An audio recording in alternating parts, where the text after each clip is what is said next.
월경이 불규칙해진다거나 안 하셨던 적이 있으신가요? 그럼 이 다낭성 난소 증후군이 오는 원인은 무엇일까요?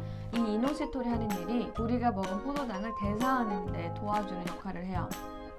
안녕하세요. Holistic Nutritionist 유나 PD 체리입니다.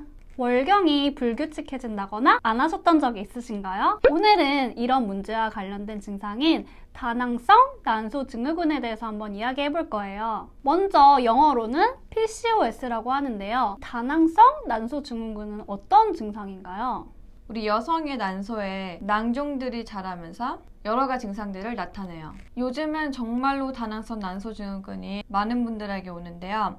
특히 증상들도 다양하게 나타나요. 그 증상으로는 여드름이 심하게 나기도 하고 체중 증가라든지 탈모가 오시는 분도 있고요. 우울증 그리고 또 생리를 안 하기까지 해요. 또 관련된 증상 중에 하나가 불임. 요즘에 불임도 많은 이슈로 떠오르고 있잖아요. 다낭성 난소 증후군이 있으면 아기를 가지시기가 힘들 수도 있어요. 선생님이 앞에서 말한 이런 증상들이 있으면 다낭성 난소 증후군을 의심해 볼 필요가 있는데요. 그럼 이 다낭성 난소 증후군이 오는 원인은 무엇일까요?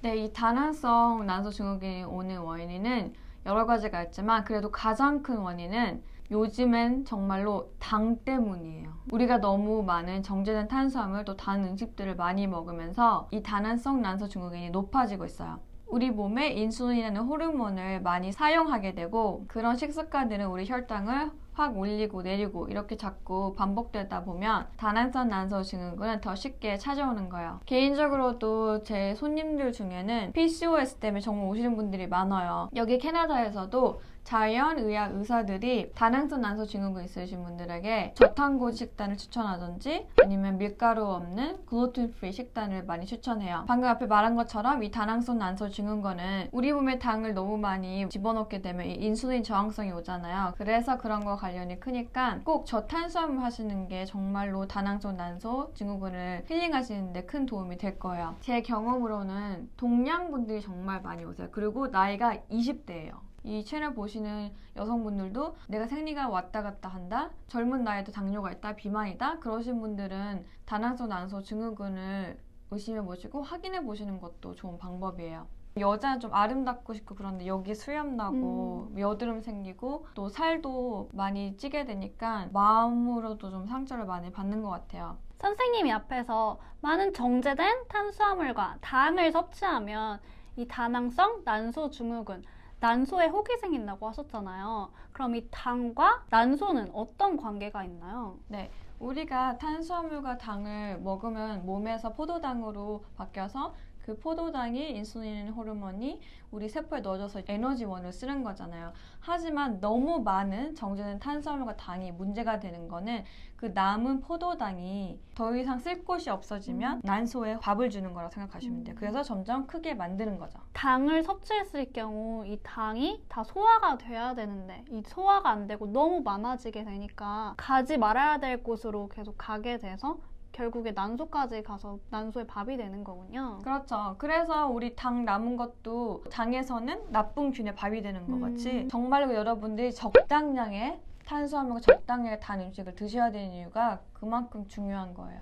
그러면 우리가 이 다낭성 난소 증후군을 예방하기 위해서는 어떻게 해야 될까요? 네, 어떤 병이나 예방이 가장 중요한데 특히 다낭성 난소 증후군에는 여성분들 체중 조절하는 게 너무 중요하고요. 왜냐하면 이 다낭성 난소 증후군이 또 여성들의 병이잖아요. 너무 비만이 돼도 혈당 관리 잘 안 되고 인슐린에 문제가 있으니까 꼭 체중 조절하시는 거 추천드리고요. 또 술을 너무 많이 먹는 행동은 안 좋고 또 담배를 많이 피워도 여성 호르몬 혼란을 일으킬 수 있으니까 금연과 술 자제해주는 것도 아주 좋은 방법이고 우리 몸 안에 내분비 교란 물질을 제한해주는 게 너무나도 중요해요. 우리가 매일 쓰는 이런 화장품부터 몸 닦는 바디워시 이런 것까지도 대부분은 이제 화학물질로 만들어졌어요. 그런 화학물질은 환경호르몬이거든요. 또 그뿐만 아니고 살충제, 농약, 방부제 또 그리고 요즘에는 소나 치킨 뭐 이런 애들한테 호르몬 주잖아요. 그리고 항생제 주고 그런 것들이 우리 몸에 들어오면 내분기 교란 물질이 되니까 되도록이면 무항생제 선택하는 것도 좋은 방법이죠. 앞에서 말씀하신 것처럼 소에